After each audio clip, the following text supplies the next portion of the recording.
बिस्मिल्लाहिर्रहमानिर्रहीम अस्सलाम वालेकुम एंड वेलकम स्टूडेंट्स हम मौजूद हैं माइक्रोसॉफ्ट एक्सेल में और माइक्रोसॉफ्ट एक्सेल के आज हम लेक्चर नंबर 21 में मौजूद हैं। जानने के लिए कि आज हम क्या नया सीखेंगे माइक्रोसॉफ्ट एक्सेल में, चलते हैं माइक्रोसॉफ्ट एक्सेल पर और देखते हैं कि आज हम क्या नई चीज़ सीखने जा रहे हैं। स्टूडेंट्स, हमने अपने पिछले लेसन में बात की थी इंसर्ट मेन्यू के अंदर टेक्स्ट बॉक्स के हवाले से और हेडर और फुटर के हवाले से हमने बात की थी। हेडर फुटर के साथ ही हम आगे बढ़ते हैं तो यहाँ पर आपको एक चीज़ नज़र आएगी, insert word art. Basically students, ये चीज़ फॉर एग्जांपल आप टेक्स्ट लिखना चाहते हैं, किसी स्टाइल में मखसूस अंदाज में लिखना चाहते हैं, तो इस पर क्लिक करके आप उस मखसूस अंदाज या मखसूस स्टाइल या मखसूस फॉन्ट के साथ अपने टेक्स्ट को लिख सकते हैं। फॉर एग्जांपल आप टॉप पर टेबल के टॉप पर जो एक्सेल में आप मैनेज कर रहे हैं, किसी ऑर्गेनाइजेशन का नाम लिखना चाहते हैं या जिस ऑर्गेनाइजेशन का आप टेबल बना रहे हैं उसका नाम लिखना चाहते हैं एक स्टाइल्स में, तो आप इनका इस्तेमाल कर सकते हैं। सपोज मैं इसका इस्तेमाल करता हूँ, यहाँ पर मैं क्लिक करूँगा, यहाँ पर मेरे पास ऑप्शन आएगा टेक्स्ट, यूर टेक्स्ट हेयर, और यहाँ पर मैं जो भी टेक्स्ट है वो लिखना चाहूँगा। जिस तरह मैं यहाँ सपोज लिख रहा हूँ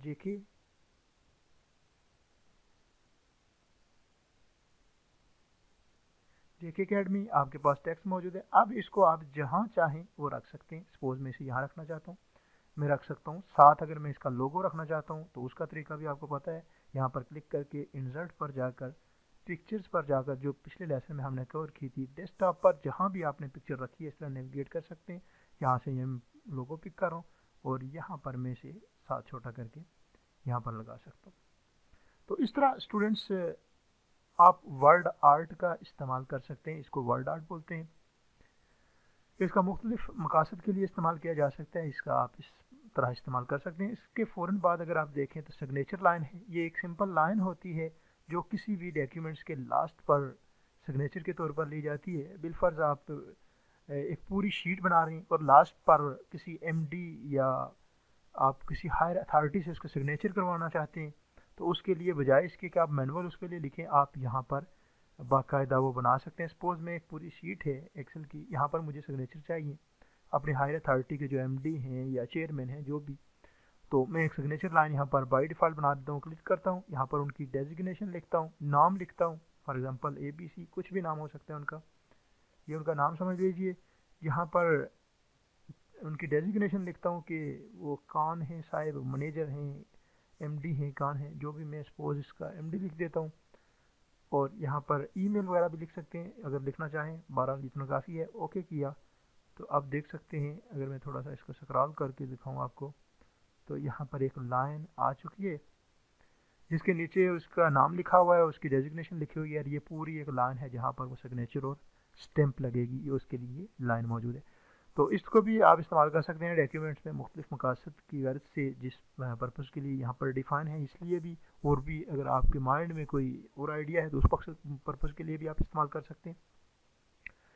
उसके बाद स्टूडेंट्स आपके पास मौजूद है यहाँ पर ऑब्जेक्ट। ये क्या है? बेसिकली अगर आप चाहते हैं किसी दूसरे सॉफ्टवेयर के अंदर काम हो और वो एक्सेल के अंदर आ जाए, तो वो आप यहाँ ऑब्जेक्ट पर क्लिक करते हुए करेंगे। मैं थोड़ा सा अपनी बात को एक्सप्लेन कर देता हूँ।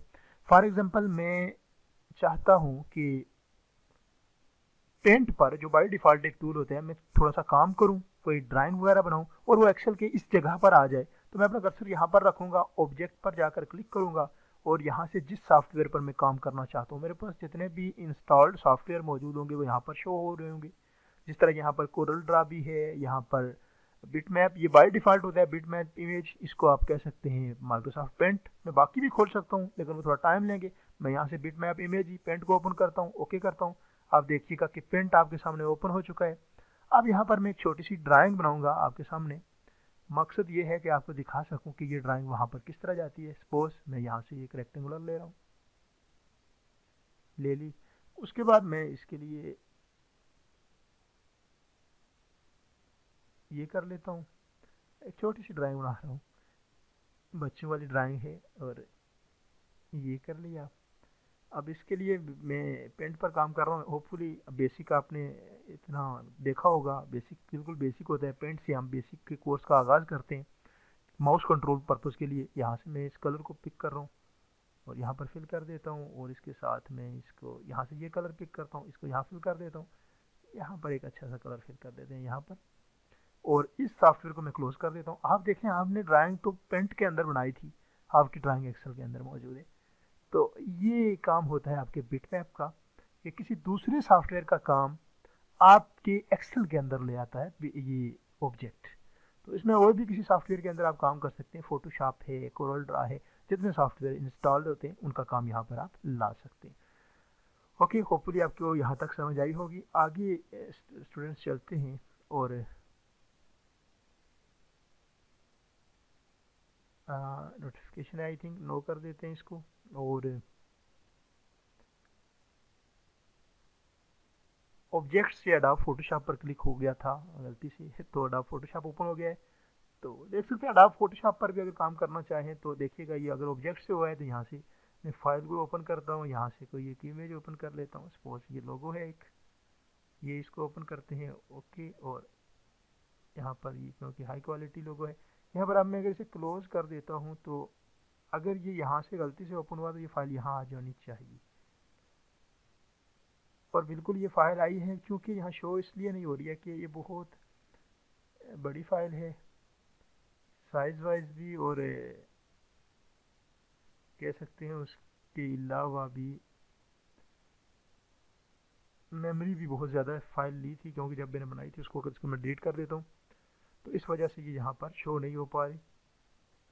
बहरहाल ऑब्जेक्ट का पर्पज़ आपको ज़रूर पता चल गया होगा। किसी दूसरे सॉफ्टवेयर का काम यहाँ पर लाने के लिए आप ऑब्जेक्ट का सहारा लेते हैं, वहाँ पर जो काम करते हैं प्रैक्टिकली करते हैं और वो यहाँ पर आ जाते हैं। उसके बाद स्टूडेंट्स आगे है इक्वेशंस, मैथमेटिक्स से रिलेटेड चीज़ें हैं, यहाँ भी इस्तेमाल हो सकती हैं, मुख्तलिफ पर्पज़ के लिए इस्तेमाल की जा सकती हैं। ये सिंबल सारी अमूमन वर्ड पर तो हम इनका इस्तेमाल कर रहे होते हैं मैथमेटिक्स का पेपर्स बनाने के लिए, लेकिन यहाँ पर भी कोई इक्वेशन है, कोई मैथमेटिकल आप यहाँ पर ग्राफ बना रहे हैं तो उसके लिए ये इक्वेशंस मौजूद हैं। इन इक्वेशंस को आप इस्तेमाल कर सकते हैं, मॉडिफाई कर सकते हैं अपनी मर्ज़ी से, ये आपके पास ऑप्शन है। ये बायनोमियल थ्योरम है, मैथमेटिक्स से ताल्लुक़ रखने वाले लोग समझते होंगे इसे। ये एक्सपोनेंशियल ऑफ द सम है, क्या है, और इसके बाद ये फोरियर सीरीज़ है, और ये पैरेललोग्राम या पैरथम थ्योरम है, कोई पैथागोरम थ्योरम है आई थिंक, पैथागोरन, या मुझे चूँकि सिस्टम दूर पड़ा हुआ है काफ़ी सारा तो वाज़े नज़र नहीं आ रहा। तो बहरहाल इसके बाद से ये मज़ीद आपको स्क्रीन पर वाज़े नज़र आ रहे होंगे, चूँकि मैं एक डिस्टेंस पर रख कर ये रिकॉर्डिंग कर रहा हूँ। माइक अपने करीब रखा हुआ है ताकि आवाज़ आप तक बेहतर पहुँचे। बाकी स्क्रीन रिकॉर्डिंग है तो मुझे कुछ चीज़ें इतनी वाज़े दिखाई नहीं दे रही। उसके बाद स्टूडेंट्स सिंबल्स हैं, अगर सिंबल्स आप कोई मखसूस सिंबल्स इस्तेमाल करना चाहें तो यहाँ से ले सकते हैं। बहरहाल इनका इतना इस्तेमाल नहीं है चीज़ों का। सिंबल ये कॉपीराइट का सिंबल है, और इसको अगर इंसर्ट करना चाहें यहाँ देख सकते हैं इंसर्ट हो चुका है। इस तरह किसी जगह पर अगर ये सिंबल्स इंसर्ट करना चाहें तो आप इनको भी इंसर्ट कर सकते हैं। बहरहाल मौजूद हैं, इनका पता होना चाहिए, लेकिन इतना ज़्यादा इनका इस्तेमाल नहीं है स्टूडेंट्स होपफुली आपको आज के लेसन की समझ आई होगी। आपको जो आज पढ़ा है ये वर्ड आर्ट से लेकर सिंबल तक, इन चीज़ों की समझ आई होगी कि ये किस तरह अप्लाई किए जा सकते हैं डॉक्यूमेंट्स पर। आप भी कोशिश कीजिए, इनको अप्लाई कीजिए, इनको इम्प्लीमेंट कीजिए, और अगले लेसन तक के लिए अपने टीचर अब्दुल गफ्फार को इजाज़त दीजिएगा। दुआओं में मुझे याद रखिएगा। अल्लाह आपका हामी नासर।